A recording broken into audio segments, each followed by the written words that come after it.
एक बार फिर से स्वागत है आप सभी का आपके अपने favourite English learning channel English with Deepika Kumawat पर।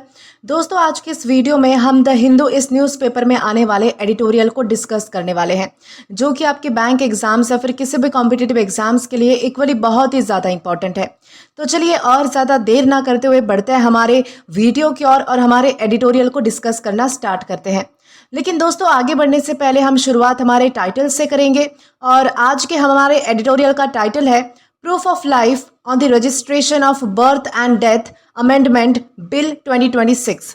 यानी कि इस लाइन का सीधा सा मतलब है कि ये आर्टिकल सरकार के एक नए कानून के प्रपोजल पर बात कर रहा है, जो कि देश में जो जन्म यानी कि जो बर्थ है और जो मौत यानी कि जो डेथ है उसके रिकॉर्ड रखने के तरीके को बदलने के लिए लाया गया है। प्रूफ ऑफ लाइफ का क्या मतलब होता है कि किसी इंसान के होने, जिंदा रहने या फिर उसके आइडेंटिटी का प्रूफ, उसे हम कहते हैं प्रूफ ऑफ लाइफ।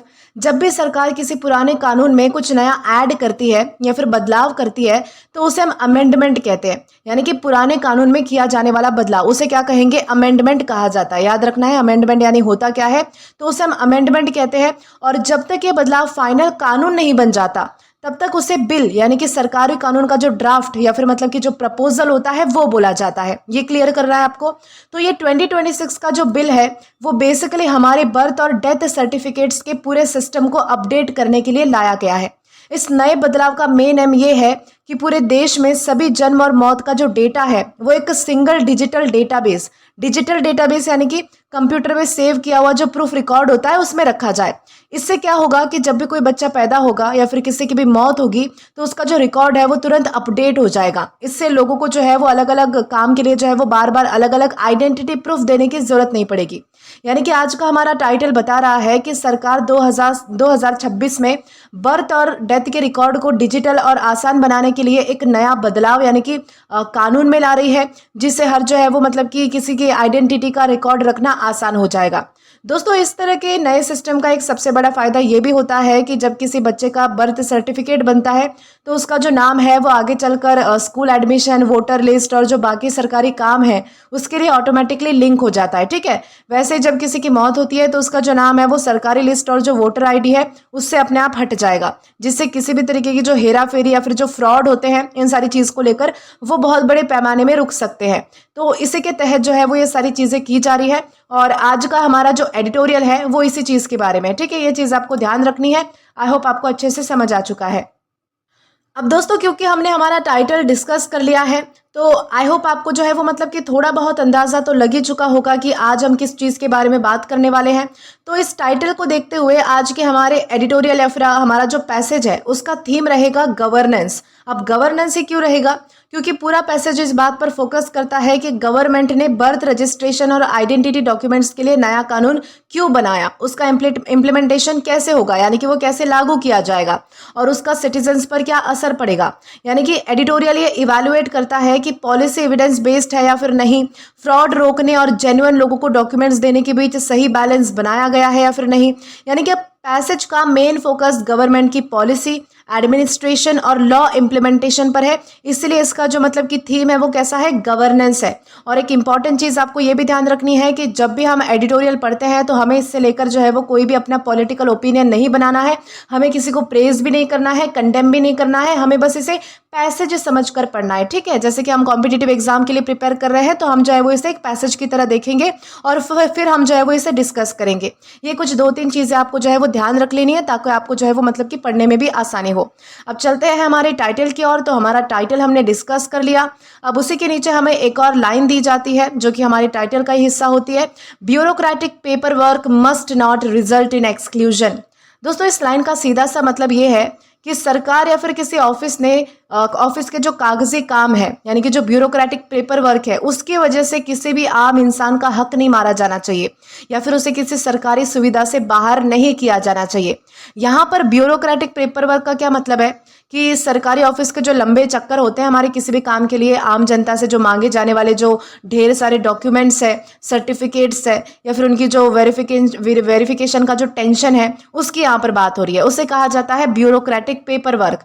तो अक्सर होता यह है कि ज़रूरतमंद इंसान के पास जो है वो कोई एक आध पेपर जो है वो कम भी होता है और उसे सरकारी स्कीम से फिर मदद से क्या कर दिया जाता है, एक्सक्लूजन कर दिया जाता है, यानी कि एक्सक्लूजन का सामना करना पड़ता है। यानी कि अगर एक आध पेपर भी आपके पास अगर कम निकलता है, पेपर वर्क अगर आपका कंप्लीट नहीं होता, तो किसी लिस्ट या फिर फायदे या फिर सुविधा से आपको जो है वो बाहर निकाल दिया जाता है, यानी कि उसमें जगह नहीं दी जाती। उसे क्या कहेंगे, एक्सक्लूजन हम उसे कहेंगे। तो ये लाइन बोल रही है कि ये जो चीज़ है ये बिल्कुल गलत है। सिर्फ कागज पत्र की कमी की वजह से किसी का मतलब कि हक नहीं रोका जाना चाहिए। यानी इस लाइन का मतलब ये है कि सरकारी कागजी कार्यवाही और ऑफिस के चक्कर इतने मुश्किल नहीं होने चाहिए कि किसी आम या फिर ज़रूरतमंद इंसान को उनके बांटे हुए फायदे और सुविधाओं से बाहर कर दिया जाए। दोस्तों, ये जो पॉइंट है वो अक्सर एडिटोरियल्स में तब उठाया जाता है जब कोई नया डिजिटल या फिर जो बायोमेट्रिक सिस्टम है वो आता है। कई बार गांव या फिर जो गरीब इलाके हैं उनमें जो है वो इंटरनेट नहीं चलता या फिर जो लोगों के फिंगरप्रिंट्स है वो मैच नहीं होते, जिससे उनका जो राशन या फिर जो फाइनेंशियल एड है वो पूरी तरीके से ठप पड़ जाता है। तो एक्सपर्ट्स हमेशा कहते हैं कि टेक्नोलॉजी या फिर रूल्स ऐसे होने चाहिए जो लोगों की मदद करे, ना कि उनसे जो है वो उनका हक दूर छीन ले। तो इस तरीके से यहाँ पर बताया गया है। अब दोस्तों, हमारा जो एडिटोरियल का टाइटल था ये हमने जो है वो अच्छे से डिस्कस कर लिया है। अब हम जो भी बात करेंगे आपको एक आइडिया तो लग ही चुका होगा कि आज हम किस टॉपिक के बारे में बात करने वाले हैं।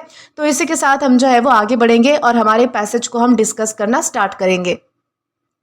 अब दोस्तों, यहाँ पर बताया जा रहा है the registration of birth and death amendment bill 2026 pass in the Lok Sabha amends section 13 sub section 3 of the 1969 act. Okay दोस्तों, इस लाइन का मतलब ये है कि लोकसभा में पास हुआ जो registration of birth and death है, यानी कि जो अमेंडमेंट है, जो बिल है, वो 2026 हमारे 1969 के एक पुराने कानून का जो सेक्शन 13 है और उसके अंदर आने वाला जो सब सेक्शन 3 है, जो आपको ब्रैकेट में 3 लिखा हुआ बताया गया, यानी कि पहले इसे जो है वो सेक्शन 13 पढ़ा जाता है और जो ब्रैकेट में होता है वो सब सेक्शन होता है। ठीक है, यानी कि कानून की वो धारा जो लेट या फिर जो देरी से होने वाली जो बर्थ और डेथ रजिस्ट्रेशन का रूल बताती है ना, तो उसके बारे में ये सेक्शन है। तो उसमें जो है वो बदलाव कर रहा है। आसान शब्दों में कहे तो अगर कोई बच्चा पैदा होने के तुरंत बाद या फिर किसी की मौत होने के मतलब कि होने पर जो है वो सही टाइम पर सर्टिफिकेट नहीं बनवाता है और लेट हो जाता है कोई भी, तो अब उसके रजिस्ट्रेशन के रूल्स और ज़्यादा सख्त हो चुके हैं। यानी कि नए नियम के हिसाब से अगर रजिस्ट्रेशन में 1 से 2 साल तक देरी होती है तो पहले की तरह लोकल एसडीएम या फिर जो एग्जीक्यूटिव मजिस्ट्रेट है, यानी कि जो शहर का या फिर जो ज़िले का एडमिनिस्ट्रेटिव अफसर है, उससे परमिशन लेनी होगी। लेकिन अगर देरी 2 साल से भी ज़्यादा हो चुकी है तो अब मामला सीधा कोर्ट जाएगा और जो जुडिशल मजिस्ट्रेट है, यानी कि जो जज है या फिर जो अदालत है, वो उस पूरे मामले की जांच पड़ताल करके ही सर्टिफिकेट इशू करने का ऑर्डर दे सकेगी। यानी कि ये लाइन बताती है कि लोकसभा ने पास किए जो नए बिल है उसमें जो है वो लेट बर्थ और डेथ रजिस्ट्रेशन के रूल्स बदल दिए गए हैं। अब 2 साल से ज़्यादा की देरी होने पर मजिस्ट्रेट या फिर जज से चेक करवा कर ही सर्टिफिकेट बनवाया जा सकेगा। इस तरीके से यहाँ पर बताया जा रहा है। आगे यहाँ पर कहा जा रहा है, in the updated framework registration delayed for up to 2 years still require a district, a subdivisional or an unauthorized executive magistrate's order, but when the delay exceeds 2 years, a judicial magistrate is required to verify the event and pass an order. दोस्तों, इस line का बिल्कुल आसान मतलब ये है कि नए नियम के हिसाब से बर्थ या फिर जो डेथ सर्टिफिकेट है उसे बनवाने में अगर 1 से 2 साल तक ही लेट होता है तो काम पहले की तरह लोकल सरकारी अफसर से हो जाएगा। लेकिन अगर डिले 2 साल से ज़्यादा हुआ तो मैटर सीधा कोर्ट और जज के पास जाएगा। यहाँ पर अपडेटेड फ्रेमवर्क का क्या मतलब है, नया कानूनी ढांचा या फिर जो नया नियमों का जो सिस्टम है उसके तहत ये साफ किया गया है कि अगर रजिस्ट्रेशन में 2 साल तक की देरी हुई तो आपको डिस्ट्रिक्ट या फिर जो सब डिविजनल लेवल के एग्जीक्यूटिव मजिस्ट्रेट होते हैं, यानी कि सरकारी एडमिनिस्ट्रेटिव अफसर जैसे कि एसडीएम या फिर जो डीएम होते हैं, उनके ऑर्डर की ज़रूरत पड़ेगी।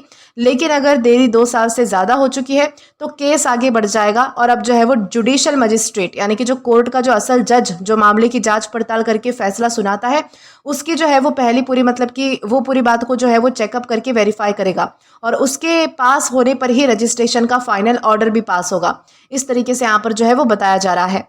The 2023 amendment rendered birth certificates the principal, in fact near conclusive, proof of date and place of birth for school admission, voter rolls, and application for passport, Aadhaar, driving license and government jobs. यानी कि इस line का मतलब ये है कि 2023 के बदलाव के बाद अब बर्थ सर्टिफिकेट को ही जन्म की डेट और जगह का सबसे बड़ा और एक तरीके का नियर कंक्लूसिव यानी कि लगभग सरकारी और पुख्ता सबूत जिस पर कोई सवाल नहीं उठाया जा सकता, ऐसा प्रूफ उसे बना दिया गया है। किस चीज़ को? जन्म की डेट को, या फिर जो जगह का सबसे बड़ा हमारा जो प्रूफ होता है वो बर्थ सर्टिफिकेट को। ठीक है, यानी कि पहले अलग अलग काम के लिए अलग अलग डॉक्यूमेंट्स चल जाते थे, लेकिन अब स्कूल एडमिशन लेने के लिए, वोटर रोल्स यानी कि चुनाव के लिए जो मतलब कि बनने वाली जो वोटर लिस्ट है उसमें नाम जुड़वाना, या फिर मतलब कि पासपोर्ट बनवाने के लिए, आधार कार्ड बनवाने के लिए, ड्राइविंग लाइसेंस और सरकारी नौकरी के एप्लीकेशन यानी कि आवेदन फॉर्म भरने के लिए बर्थ सर्टिफिकेट ही डॉक्यूमेंट बन गया है। ठीक है, मतलब अगर आपके पास ये एक सर्टिफिकेट है तो आप जन्म की डेट के लिए जो है वो कोई और कागज दिखाने की आपको अब जरूरत नहीं पड़ेगी, यानी कि और ढेर सारे प्रूफ आपको देने नहीं पड़ेंगे कि आपको जो है वो मतलब आपका जो जन्म है वो कब हुआ था। यानी कि इस लाइन में ये बताया गया है कि 2023 के कानूनी बदलाव के बाद से स्कूल, वोटर आईडी, पासपोर्ट, आधार, ड्राइविंग लाइसेंस और जो सरकारी जॉब है वो हर जगह बर्थ और प्लेस ऑफ बर्थ के सबसे मेन और सबसे पक्के प्रूफ के रूप में बर्थ सर्टिफिकेट को ही मंजूरी दी गई है। ठीक है, इस तरीके से आपको समझना है। आगे बताया जाता है It also allow the center and states to create digital databases and required them to share data with the registrar general।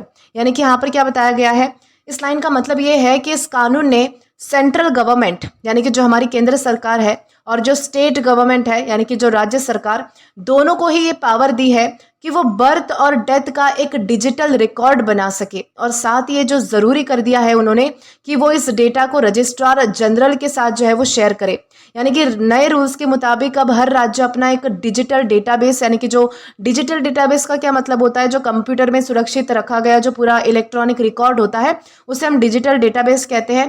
तो हर राज्य जो है वो अपना एक डिजिटल डेटाबेस तैयार कर सकता है, लेकिन इस कानून ने ये रिक्वायर्ड यानी कि कानूनी रूप से ज़रूरी और कंपलसरी कर दिया है कि राज्य सरकार अपना ये जो पूरा डेटा है वो रजिस्ट्रार जनरल यानी कि जो देश का सबसे बड़ा सरकारी अफसर है जो कि बर्थ, डेथ या फिर जो पॉपुलेशन के रिकॉर्ड का हिसाब किताब रखता है, उससे जो है वो शेयर किया जाए, ताकि पूरे देश का जो है वो एक ही जगह पर यूनिफाइड रिकॉर्ड बन सके। यानी कि यहाँ पर क्या बताया गया है कि नए कानून ने केंद्र और राज्य सरकारों को डिजिटल रिकॉर्ड बनाने का हक तो दे दिया है, और राज्य के लिए जो है वो ये ज़रूरी कर दिया है कि वो अपना सारा बर्थ और डेथ का जो डेटा है वो देश के रजिस्ट्रार जनरल को भी भेज दे। इस तरीके से यहाँ पर जो है वो हमें समझाया जा रहा है।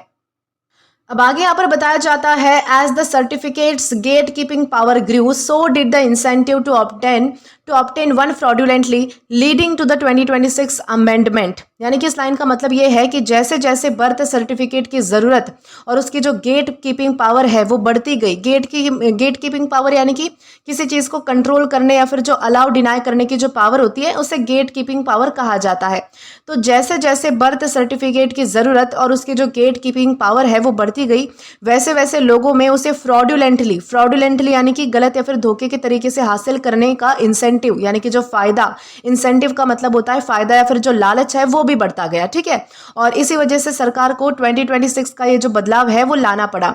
यानी कि यहाँ पर गेट कीपिंग पावर का मतलब ये है कि अब बिना बर्थ सर्टिफिकेट के आपका स्कूल एडमिशन, आपकी जो वोटर आईडी है, आधार कार्ड है, पासपोर्ट है या फिर जो गवर्नमेंट जॉब जैसे जो बड़े काम है वो नहीं हो सकते। जब ये सर्टिफिकेट इतना इंपॉर्टेंट बन गया है तो जिन लोगों के पास सही डॉक्यूमेंट्स नहीं थे या फिर जो उम्र बदलना चाहते थे, उन्होंने फ्रॉडुलेंटली मतलब कि नकली या फिर गैर कानूनी तरीके से इसे बनवाने की कोशिश शुरू कर दी।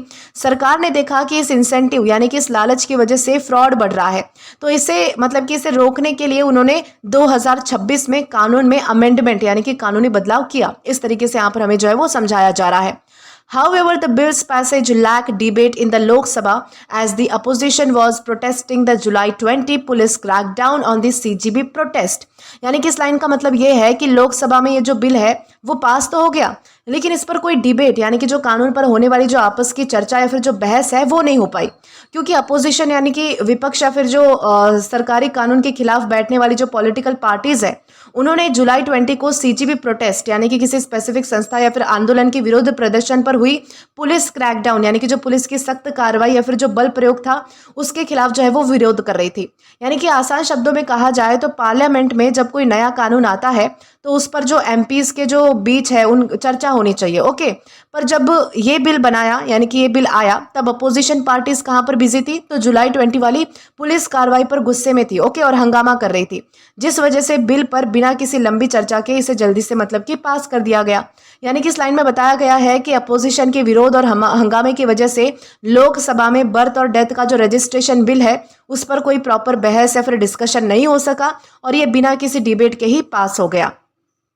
अब दोस्तों यहाँ पर आगे बताया जाता है, since identity documents have also become more politically sensitive, moving potentially more contentious cases into courts, insulate the administration from accusation that it is arbitrarily granting or refusing documentation।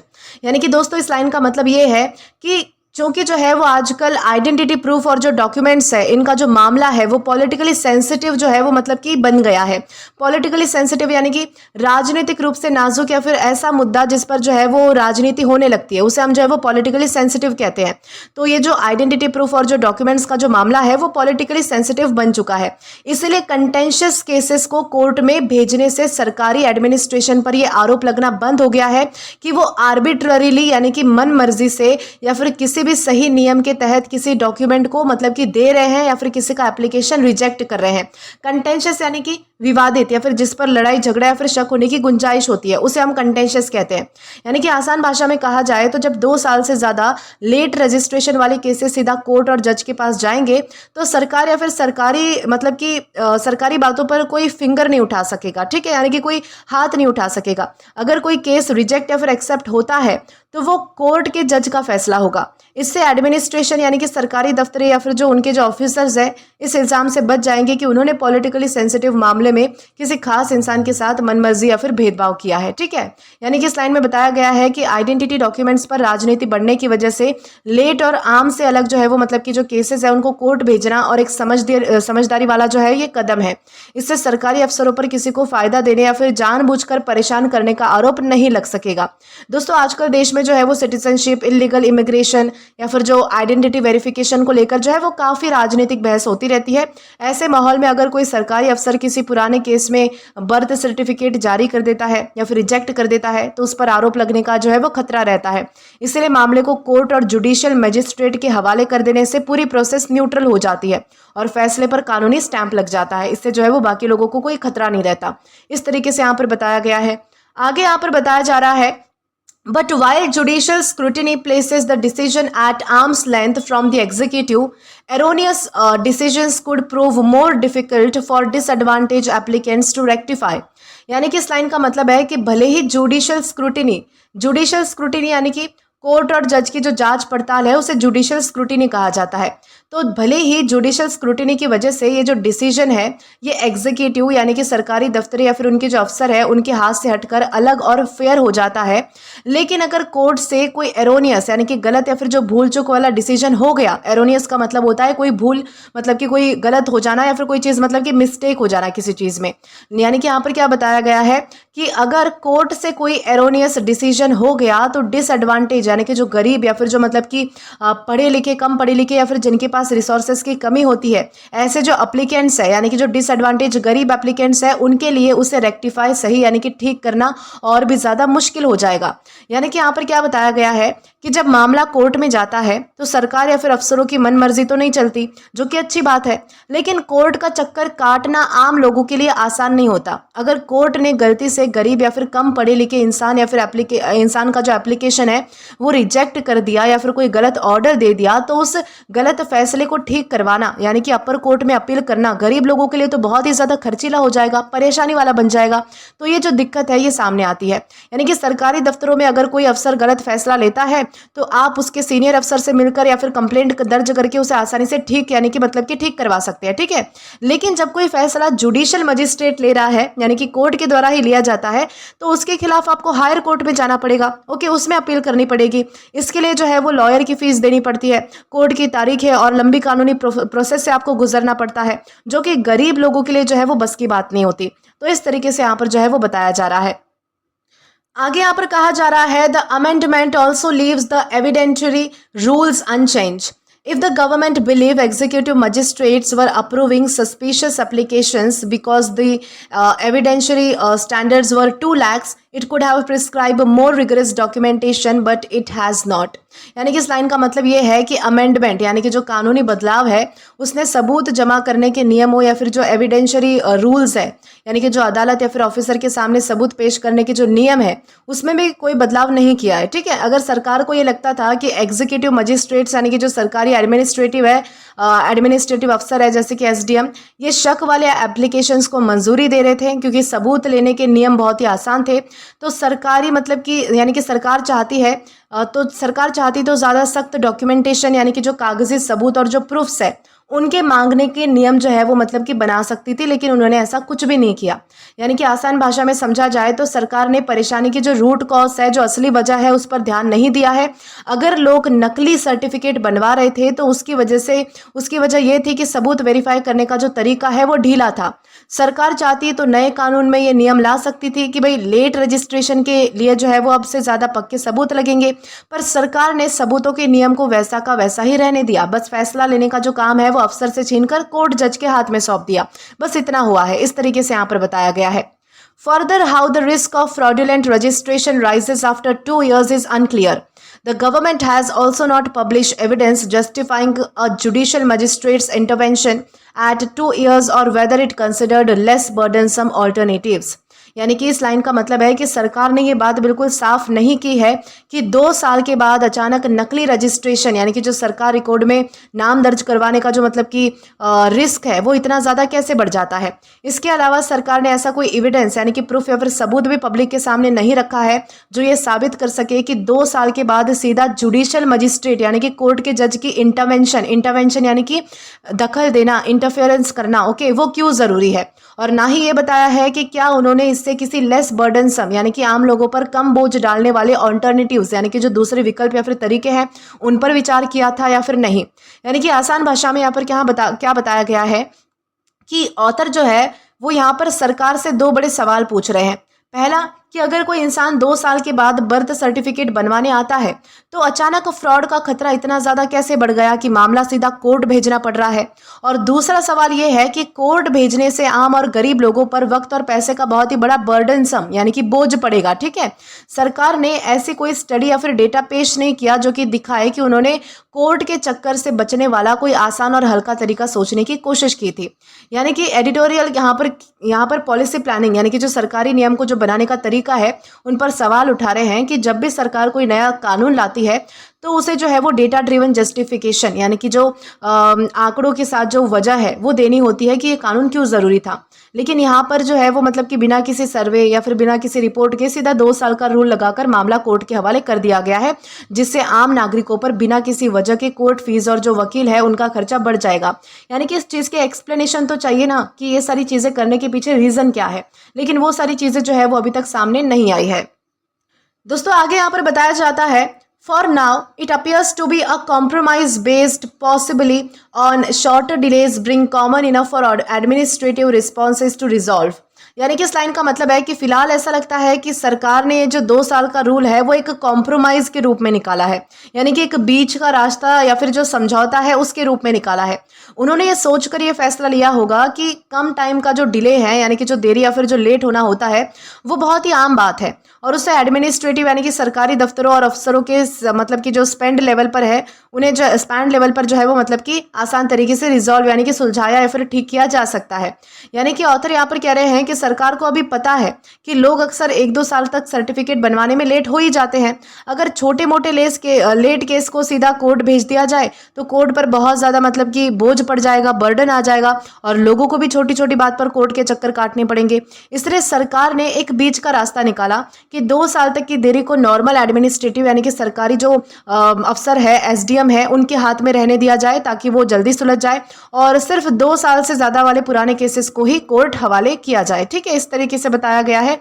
आगे बताया जाता है, registrations are also not infrequently delayed for valid reasons, for example because they transpired in remote areas और undocumented migrants realise a need for educational certificates.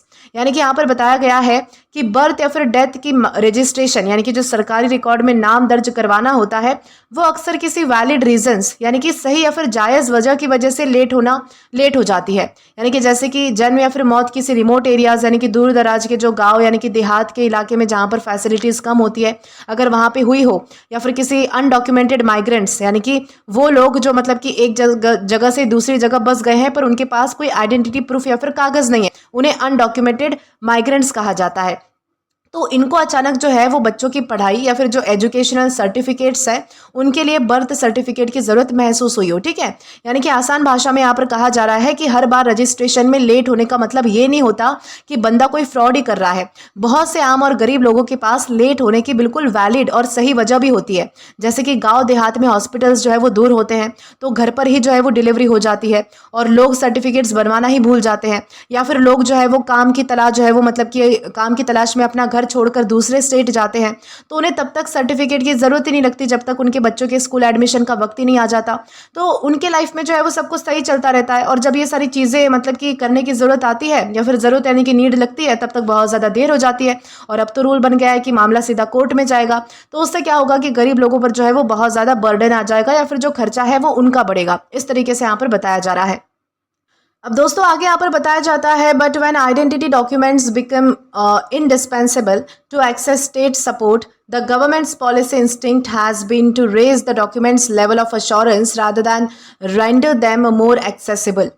यानी कि इस line का मतलब है कि जब आइडेंटिटी डॉक्यूमेंट्स सरकार की तरफ से मिलने वाली स्टेट सपोर्ट यानी कि सरकारी योजनाएं, मुफ्त राशन या फिर जो वेलफेयर स्कीम्स होती है उसका फ़ायदा उठाने के लिए इंडिस्पेंसेबल का मतलब होता है बहुत ज़रूरी या फिर जिसके बिना काम ना चल सके वैसा बन जाते हैं। ठीक है, तब सरकार की पॉलिसी इंस्टिंक्ट यानी कि नियमों या फिर कानून बनाते वक्त जो पहली सोच होती है वो ये होती है कि उन डॉक्यूमेंट्स की लेवल ऑफ अश्योरेंस यानी कि जो कागज़ के असली होने की जो गारंटी है या फिर जो ऑथेंटिसिटी है उसको और ज़्यादा बढ़ा दिया जाए, उसे कहा जाता है लेवल ऑफ अश्योरेंस। ओके, ना कि उन्हें आम लोगों के लिए और एक्सेसिबल बना दिया जाए। ठीक है, यानी कि और ज़्यादा आसान और सबकी पहुंच में आ जाए ऐसा बना दिया जाए।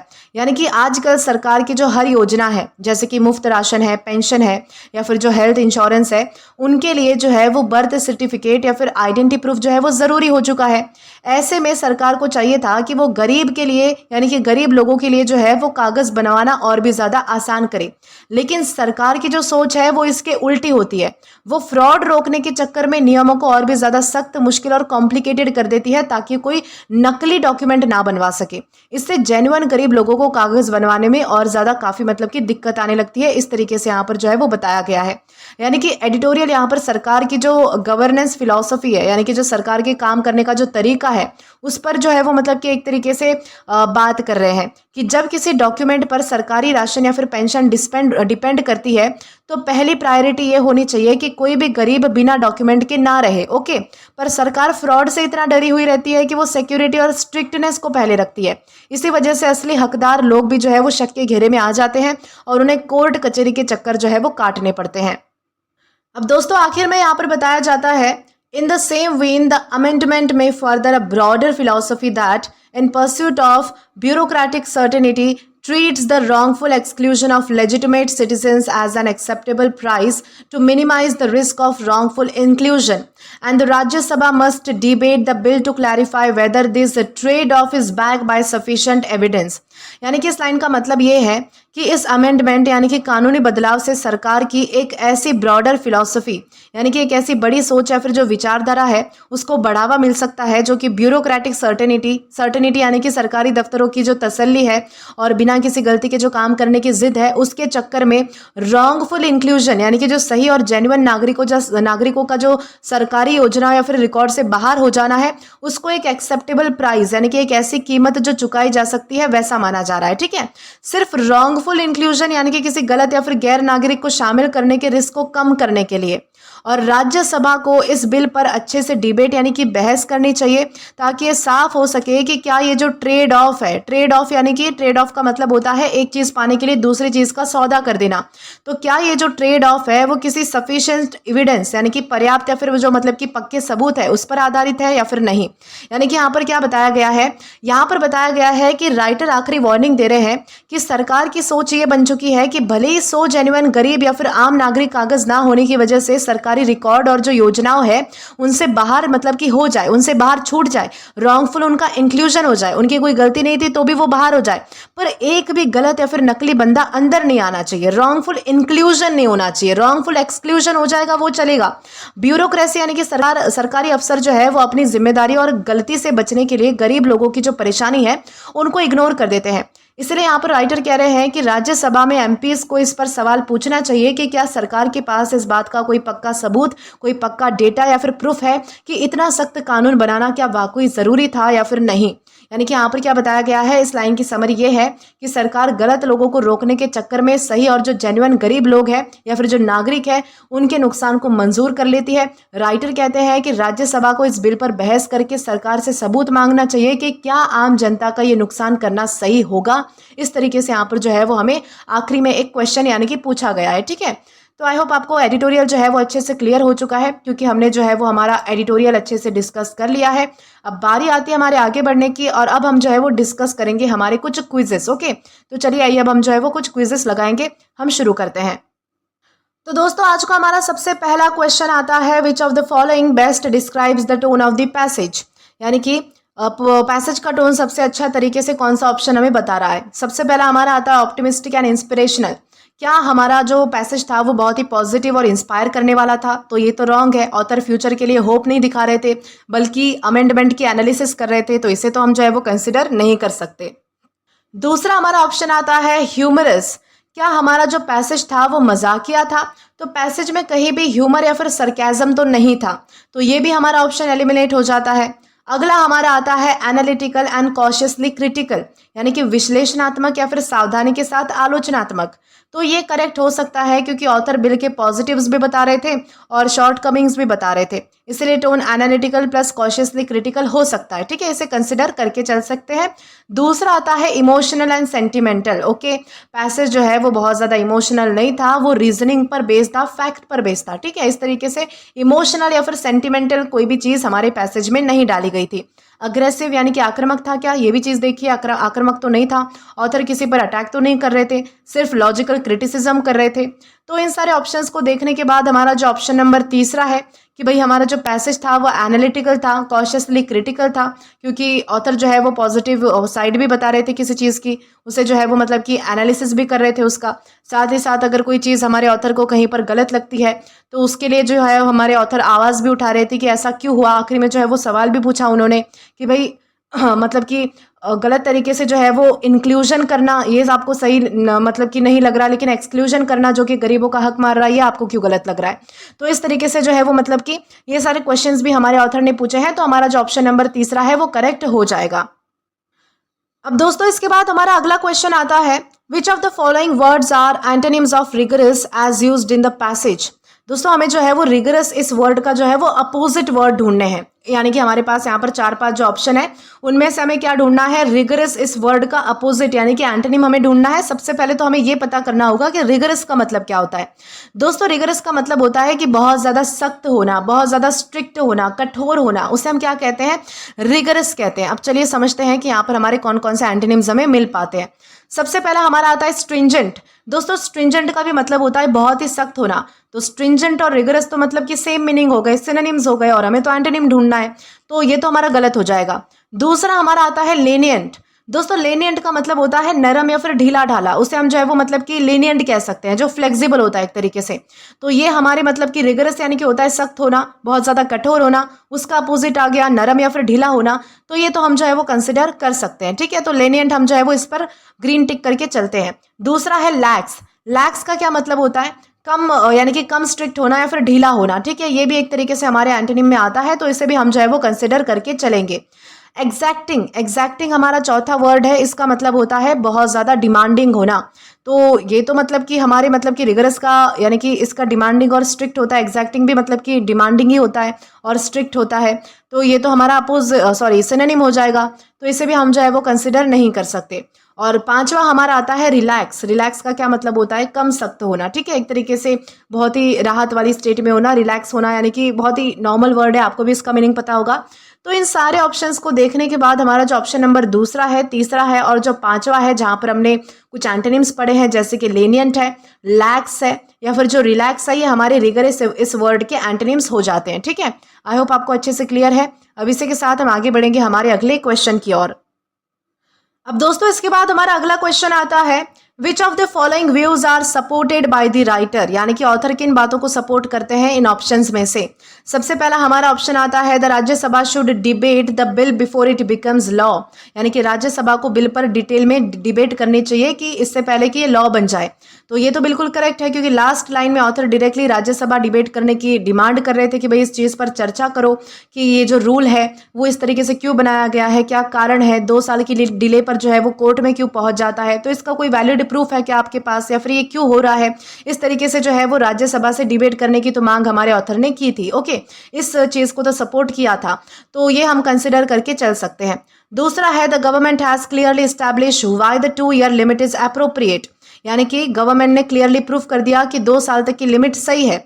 यानी कि ऑथर कहते हैं कि भाई गवर्नमेंट ने इस बात का एविडेंस पब्लिश नहीं किया है, तो ये तो चीज़ गलत है। ये तो ऑप्शन हमने मतलब कि इस ऑप्शन को तो हमारे ऑथर सपोर्ट नहीं कर रहे हैं, क्योंकि वो तो उल्टा राज्यसभा से प्रूफ मांग रहे हैं कि प्रूफ लाकर दो कि ये जो 2 ईयर जो आपने लिमिट डाली है ये किस तरीके से अप्रोप्रिएट है और इसके पीछे रीजन क्या है। ठीक है, तो गवर्नमेंट ने क्लियरली एस्टैब्लिश नहीं किया था, ठीक है, अभी तक नहीं किया है, बल्कि हमारे ऑथर जो है वो डिमांड कर रहे हैं, तो ये तो हमारा रॉन्ग ऑप्शन होगा। अगला है, the evidentiary standards remain largely unchanged, यानी कि एविडेंस से जुड़े हुए जो रूल्स है वो ज़्यादा बदलाव उनमें जो है वो नहीं हुआ। तो ये तो जो मतलब कि करेक्ट है, क्योंकि सेकंड पैराग्राफ की फर्स्ट लाइन जो है वो इसी बात को बोलती है। अगला हमारा आता है, wrongful exclusion of genuine citizen deserve serious attention, यानी कि जेन्युइन सिटीजन का गलत एक्सक्लूजन सीरियस कंसर्न है। तो ये भी सही है, ये भी इस चीज़ को हमारे राइटर सपोर्ट करते हैं कि भाई मतलब कि यानी कि जो मतलब कि लोग जो है वो मतलब कि उनका जो जेन्युइन ये जो एक्सक्लूजन हो रहा है, जिनकी कोई गलती नहीं है, जो गरीब लोग हैं, उनका जो है वो 1-2 डॉक्यूमेंट्स की वजह से अगर उनको एक्सक्लूड कर दिया जा रहा है, जो भी उनको हक नहीं दिए जा रहे हैं, तो ये बहुत ज़्यादा गलत है। क्योंकि सरकार क्या चाहती है कि कोई भी एक गलत बंदा जो है वो आना नहीं चाहिए, बल्कि ये नहीं देख रही है कि कितने सारे जो सही लोग हैं वो इस चीज़ से हट जाएंगे या फिर उनका जो है वो हक मारा जाएगा। इस तरीके से यहाँ पर बताया गया है, तो ये भी हम जो है वो कंसिडर कर सकते हैं। चौथा हमारा आता है, जेन्युइन सिटीजन्स का गलत एक्सक्लूजन सीरियस कंसर्न है। ये तो हमने अभी पढ़ा, ठीक है। अगला लास्ट हमारा आता है कि सिर्फ जुडिशरी स्क्रूटिनी से सारी प्रॉब्लम सॉल्व हो जाएगी, कि judicial scrutiny alone completely solves all documentation issue. तो ऑथर खुद बोलते हैं कि जुडिशियल डिसीजंस को चैलेंज करना और डिफिकल्ट हो सकता है, तो सॉल्व कर पाएगी ऐसा तो नहीं है, क्लियर, ठीक है। तो हमारा जो ऑप्शन नंबर पहला, तीसरा और जो चौथा है ना, वो हमारा करेक्ट ऑप्शन है, और बाकी जो हमारे 2 बचते हैं, दूसरा और पांचवा, ये हमारा गलत हो जाएगा। आई होप आपको जो है वो अच्छे से समझ आ चुका है। अब इसी के साथ हम आगे बढ़ेंगे हमारे अगले क्वेश्चन की ओर।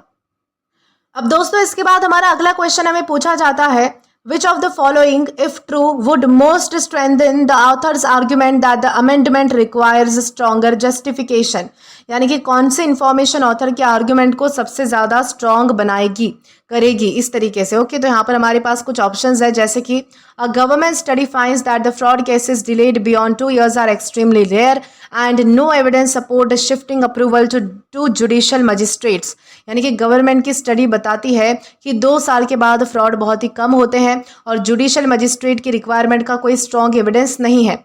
तो ये हमारा करेक्ट हो सकता है, क्योंकि ऑथर का मेन पॉइंट ही ये है कि गवर्नमेंट ने 2 साल वाली कंडीशन जस्टिफाई नहीं की। और क्यों नहीं की? अगर स्टडी भी यही बोले तो आर्ग्यूमेंट और भी ज़्यादा स्ट्रांग हो जाएगा, ठीक है। तो इस तरीके से यहाँ पर हमें बताया गया था, तो इसे तो आपको जो है वो कंसिडर करके चलना है। बाकी हम ऑप्शंस डिस्कस कर लेते हैं, कुछ मिलता है तो।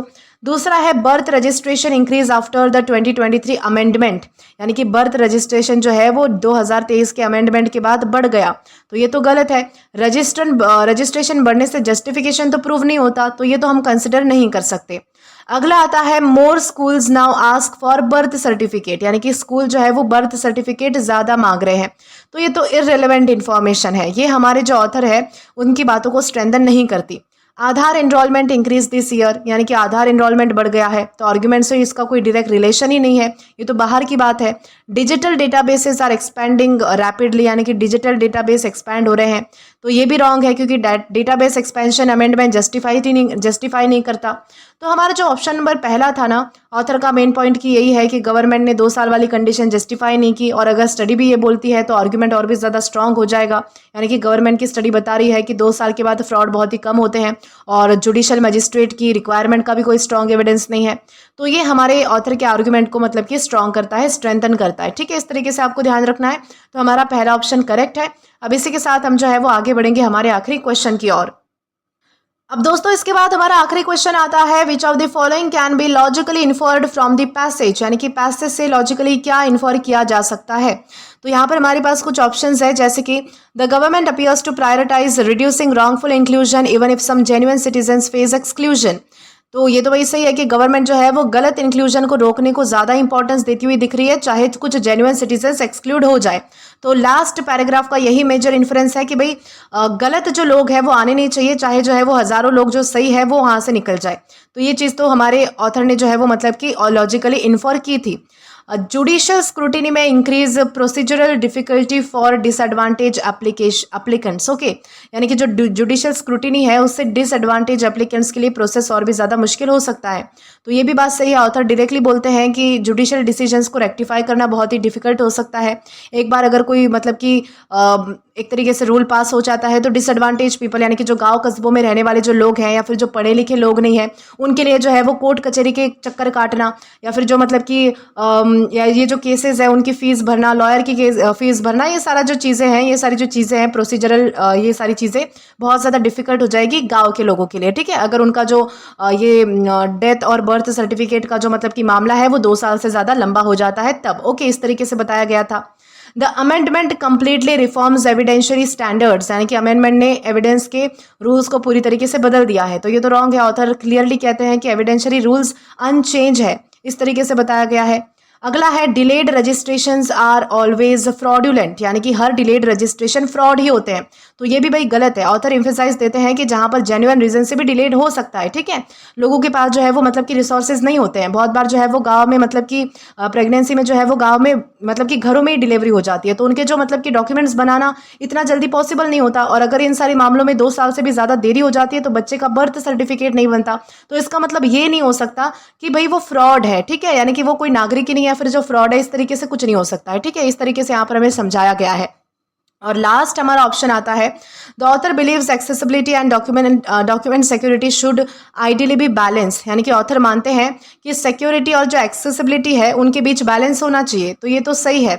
ये डायरेक्ट सेंटेंस नहीं है, लेकिन पूरे पैसेज से यही लॉजिकल इन्फरेंस निकलता है कि ऑथर जो है वो सिर्फ उस सिक्योरिटी ही नहीं बल्कि एक्सेसिबिलिटी को भी जो है वो इंपॉर्टेंट मानते हैं। ठीक है, डायरेक्टली तो कहीं पर मेंशन नहीं किया गया, लेकिन पढ़ने के बाद जो है वो यही ज़्यादा चीज़ जो है वो इन्फर होती है। तो आई होप आपको ये भी क्वेश्चन अच्छे से समझ आ चुका है। यहाँ पर मतलब कि इन सारे ऑप्शंस को देखने के बाद हमारा जो पहला ऑप्शन है, दूसरा ऑप्शन है और जो पांचवा ऑप्शन है ना, ये हमारा करेक्ट ऑप्शन होगा। ठीक है, ये सारी चीज़ें हमारे पैसेज से लॉजिकली इन्फर की जा सकती है। आई होप आपको सारे क्वेश्चन आंसर अच्छे से समझ आ चुके हैं।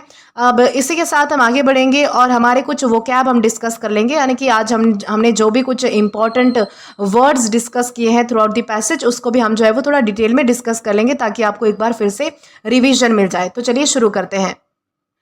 तो दोस्तों आज का हमारा सबसे पहला वर्ड आता है रेंडर। दोस्तों रेंडर ये वर्ब है और इसका मतलब होता है कि किसी चीज़ को किसी पर्टिकुलर कंडीशन या फिर स्टेट में पहुंचा देना या फिर बना देना, उसे हम क्या कहेंगे, रेंडर करना कहेंगे।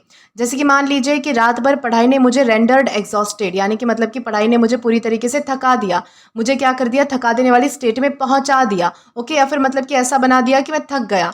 या फिर नया लॉ पुराने लॉ को रेंडर्ड इनइफेक्टिव करता है, यानी कि पुराने लॉ को मतलब कि पुराना बेकार हो चुका है, पुराना रूल बेकार हो चुका है, इस तरीके से। तो ये होता है किसी चीज को रेंडर करना। दूसरा है फ्रॉडुलेंटली, ये क्या है, एडवर्ब है। ओके, ly लगा है लास्ट में, तो ये क्या है, एडवर्ब है। और फ्रॉडुलेंटली का मतलब होता है धोखे से, यानी कि झूठ बोलकर या फिर इलीगल तरीके से। ये बताता है कि कोई काम जो है वो डिसऑनेस्ट इंटेंशन के साथ किया गया है। जैसे कि मान लीजिए कि किसी ने फेक डॉक्यूमेंट्स देकर लोन जो है वो फ्रॉडुलेंटली ले लिया, यानी कि लोन क्या किया, धोखे से ले लिया, इस तरीके से हम कहेंगे। तो ये होता है किसी चीज़ का फ्रॉड होना। तीसरा हमारा आता है कंटेंशियस। कंटेंशियस एक एग्जेक्टिव है जिसका मतलब होता है कि ऐसा इशू जिसके ऊपर बहुत ही डिसएग्रीमेंट, डिबेट या फिर कंट्रोवर्सी होती है। ये वर्ड एडिटोरियल्स में बहुत ही ज़्यादा इंपॉर्टेंट है। जैसे कि मान लीजिए कि रिजर्वेशन एक कंटेंशियस इशू हो सकता है, यानी कि लोग जो है वो लोगों की जो है वो कई अलग अलग ओपिनियंस होते हैं, इस चीज़ को लेकर डिसएग्रीमेंट होती है, डिबेट होती है, इस चीज़ को लेकर कंट्रोवर्सी भी होती है। तो ये होता है किसी चीज़ का कंटेंशियस होना। इसके बाद आता है इंसुलेट। इंसुलेट ये क्या है, वर्ब है, और इसका मतलब होता है कि किसी को बाहरी प्रेशर, नुकसान या फिर क्रिटिसिज्म से बचाना या फिर अलग रखना। ठीक है, फिजिकल और फिगरेटिव दोनों ही सेंस में यूज हो सकता है। जैसे कि मान लीजिए कि स्वेटर जो है वो हमें ठंड से इंसुलेट करती है, यानी कि बाहरी नुकसान से हमें बचाती है। ओके, बाहर यानी कि ठंड से बचाती है। वैसे ही इंडिपेंडेंट कमेटी गवर्नमेंट को डायरेक्ट ब्लेम से इंसुलेट करती है, यानी कि बचाती है। ओके, यानी कि अलग रखती है, इस तरीके से हम समझ पाएंगे। ये होता है किसी चीज़ का इंसुलेट होना। अगला हमारा वर्ड आता है आर्बिट्ररीली। आर्बिट्ररीली ये भी एक एडवर्ब है, और इसका मतलब होता है बिना प्रॉपर रीजन, रूल या फिर लॉजिक या अपनी मर्जी से। जैसे कि टीचर ने बिना किसी रीजन के स्टूडेंट्स के जो मार्क्स है वो आर्बिट्ररीली काट दिए, यानी कि कोई वैलिड रीजन ही नहीं था, कोई वैलिड बेसिस ही नहीं था, इस तरीके से कोई लॉजिक नहीं था, अपनी मर्जी से, उसे हम कहेंगे आर्बिट्ररी। अगला हमारा वर्ड आता है लैक्स। दोस्तों लैक्स ये पार्ट्स ऑफ स्पीच में एग्जेक्टिव है, और इसका मतलब होता है कि ढीला, कम स्ट्रिक्ट या फिर जो केयरलेस होता है, ढीला ढाला, उस तरीके से, उसे हम लैक्स कहते हैं। जैसे कि अगर ट्रैफिक पुलिस लैक्स हो जाए तो लोग रूल्स तोड़ना शुरू कर देंगे। लैक्स है यानी कि ढीला ढाला है, रूल्स पर जो है वो मतलब कि ध्यान नहीं दे रहा, इस तरीके से। अगला हमारा आता है रिगरस। रिगरस ये एग्जेक्टिव है, और रिगरस का मतलब होता है बहुत ही स्ट्रिक्ट होना, थोरो होना, या फिर केयरफुली फॉलो किया गया, उसे हम रिगरस कहते हैं। ठीक है, स्ट्रिक्ट के सेंस में हम यूज़ करते हैं, कठोर होना, उस तरीके से। यानी कोई भी चीज़ जब डिटेल में और ज़्यादा सख्ती से चेक करना, उसे हम जो है वो रिगरस कह सकते हैं। जैसे कि यूपीएससी का जो सिलेक्शन प्रोसेस है बहुत ही रिगरस होता है, बहुत ही स्ट्रिक्ट होता है, ओके, थोरो होता है, केयरफुली फॉलो किया जाता है, इस तरीके से हम समझेंगे। अगला हमारा वर्ड आता है ट्रांसपायर्ड। दोस्तों ये जो है वो पास्ट टेंस ऑफ ट्रांसपायर है, वर्ब है ये, यानी कि क्रिया है। और ट्रांसपायर का मतलब होता है घटित हुआ, या फिर मतलब कि बाद में पता चला कि क्या हुआ था। ठीक है, यानी कि एडिटोरियल्स में इसका यूज अक्सर इवेंट हैपेंड के सेंस में होता है। जैसे कि मीटिंग में क्या ट्रांसपायर, बाद में मीडिया को पता चला कि मीटिंग में क्या ट्रांसपायर हुआ, क्या घटित हुआ, वो क्या हुआ, बाद में मीडिया को पता चला। इस तरीके से हम समझ सकते हैं कि ट्रांसपायर यानी होता क्या है। अगला हमारा वर्ड आता है इंडिस्पेंसिबल। इंडिस्पेंसिबल एक एग्जेक्टिव है जिसका मतलब होता है कि जो बिल्कुल ज़रूरी हो और जिसके बिना काम ही नहीं चल सकता। ठीक है, तो उसे हम इंडिस्पेंसिबल कहते हैं। जैसे कि आज के टाइम में मोबाइल में कई लोगों के लिए जो है वो मतलब कि इंडिस्पेंसिबल बन गया है मोबाइल। तो मोबाइल क्या है कि जिसके बिना हमारा काम ही नहीं चल सकता, तो मोबाइल कैसी चीज़ है, इंडिस्पेंसिबल चीज़ है। इस तरीके से आपको ध्यान रखना है। इसके बाद हमारा अगला वर्ड आता है लेजिटिमेट। दोस्तों लेजिटिमेट एग्जेक्टिव है, और इसका मतलब होता है कि लीगल, जेन्युइन या फिर वैलिड या फिर बिल्कुल सही होना किसी चीज़ का। ये किसी क्लेम के लिए, डिमांड के लिए या फिर पर्सन के लिए हम यूज़ कर सकते हैं। जैसे कि स्टूडेंट की जो स्कॉलरशिप की डिमांड है वो लेजिटिमेट थी, जायज़ थी, लीगल थी, जेन्युइन थी, इस तरीके से, यानी कि बिल्कुल वैलिड थी। अगला हमारा आता है ट्रेड ऑफ। दोस्तों ट्रेड ऑफ एक नाउन है। ट्रेड ऑफ का मतलब होता है कि एक चीज़ पाने के लिए दूसरी चीज़ का थोड़ा सैक्रिफाइस कर देना। ठीक है, यानी कि दोनों चीज़ एक साथ पूरी नहीं मिल सकती, आपको एक चीज़ पाने के लिए दूसरी चीज़ सैक्रिफाइस करनी पड़ेगी, उसे हम ट्रेड ऑफ करना कहेंगे।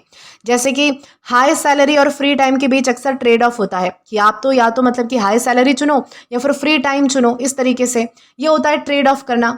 और हमारा आज का लास्ट वर्ड आता है रेक्टिफाई। दोस्तों रेक्टिफाई ये पार्ट्स ऑफ स्पीच में वर्ब है, और इसका मतलब होता है गलती को सुधारना या फिर ठीक करना। ये फॉर्मल इंग्लिश का बहुत ही कॉमन वर्ड है।